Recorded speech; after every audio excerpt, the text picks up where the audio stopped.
अस्सलाम वालेकुम व्यूवर्स। गर्मी की सब्जियों में सबसे सरदार सब्जी टिंडा माना जाता है। तो टिंडे की रेसिपी के साथ मैं हूं साइदा राशिद। आज मैं भर के टिंडे बनाऊंगी सिंपल से तरीके के साथ, तो आपने वीडियो को एंड तक ज़रूर देखना है। 1 किलो टिंडे लिए हैं, इनको अच्छे तरीके से हमने छील लेना है और इनके हेड पे हमने छोटा सा होल कर लेना है और इस होल में से हमने सारा जो गूदा है टिंडे का वो निकाल लेना है, बीज वगैरह। छुरी की मदद से या फिर चम्मच के सिरे की मदद से हम सारा इसका अंदर से निकाल लेंगे गुदा और इसको खाली कर लेंगे। हम एक कटोरी सी इसकी बना लेंगे, जैसे छोटी सी हंडिया होती है ना, इस तरह की हमने इनकी शेप बना लेनी है। अंदर से बिल्कुल खाली कर लेना है और जो मसाला बचेगा उसको ज़ाया नहीं करना। उसमें चॉप करके 2 प्याज और 2-3 सब्ज़ मिर्चें चॉप करके शामिल कर लेंगे। सब्ज़ धनिया इसमें डालेंगे। अगर आप चाहें तो कीमे से भी ये वाले टिंडे भर सकते हैं, लेकिन टिंडे के अंदर से जो हमने निकाले हैं बीज वगैरह वो बहुत सॉफ्ट हैं, ज़ाया करने की ज़रूरत नहीं है। इसी के साथ हम आज टिंडे भरेंगे। इसमें डालेंगे सब्ज़ धनिया, नमक हस्बे ज़ायका डालेंगे, पिसी हुई लाल मिर्च इसमें डालेंगे 1/2 टीस्पून और हल्दी 2 चुटकी के बराबर। इसी तरह हमने इसमें कुटी लाल मिर्च थोड़ी सी डालनी है और डालेंगे इसमें ज़ीरा पाउडर। तमाम मसाले अच्छी तरह मिक्स कर लेंगे। इसमें लहसुन अदरक वगैरह की ज़रूरत नहीं है, क्योंकि फिर वो अंदर से कच्चे रह जाएंगे, इसलिए ये वाला मसाला हम इनके अंदर भर लेंगे। किसी छोटे चम्मच की मदद से हमने सारे टिंडे अच्छी तरीके से अंदर से भर लेने हैं।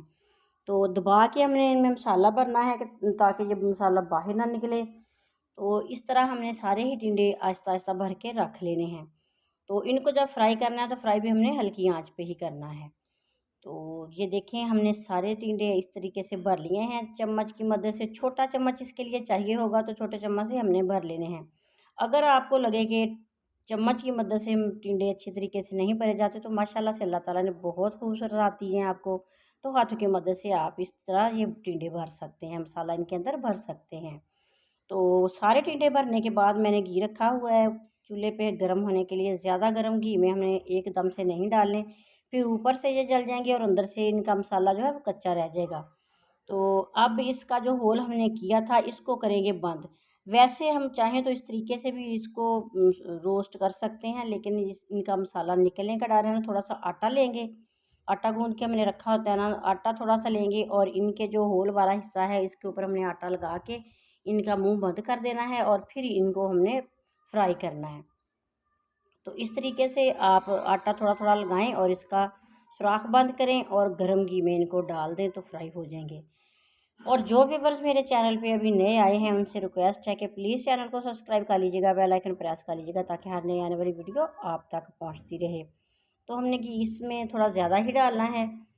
सारे टिंडे हमने इस तरह रख देने हैं घी के अंदर और हल्की आंच पे, जैसे कि आपको नज़र आ रहा है इसी तरह हल्की आंच पे हमने इनको पकाना है। खूब इनको करना है गोल्डन सा, ताकि ये अच्छे तरीके से पक जाए, अंदर से मसाला भी पक जाए और टिंडे जो हैं वो भी अच्छे तरीके से गल जाएं। तो सारी साइडें हमने पलट पलट के इस तरह पका लेना है। जब एंड होगा देखेंगे कि इनका जो हमने होल किया था वो वाला हिस्सा रह गया है, तो उसके ऊपर से आटा उतार देंगे। आटा उतारने के बाद उनको पलट के थोड़ा सा 2-3 मिनट के लिए सेक लेंगे, ताकि ये अच्छे तरीके से इधर से भी पक जाए। तो ये आसानी से बन जाते हैं और बहुत मज़े के लगते हैं। अगर आप चाहें इस तरह पकाने के बाद तो इनको टिंडे और मसाले को कांटे या छुरी की मदद से काट के मिक्स भी कर सकते हैं, लेकिन मैंने इस तरीके से ही पूरे के पूरे टिंडे बना के इनको निकाल लिया है। तो बहुत मज़े की खुशबू आ रही है और लाजवाब से टिंडे बन के तैयार हो चुके हैं। वीडियो अच्छी लगे तो लाइक कीजिएगा, शेयर कीजिएगा और माशाल्लाह से देखेंगे किस तरह अच्छे तरीके से पक चुके हैं। तो वीडियो अच्छी लगे तो फैमिली मेम्बर्स और फ्रेंड के साथ ज़रूर शेयर कीजिएगा। नेक तमन्ना नेक दुआओं के साथ जहाँ भी रहें खुश रहें, शाद रहें, आबाद रहें। मुझे दीजिए इजाज़त। अल्लाह हाफिज़।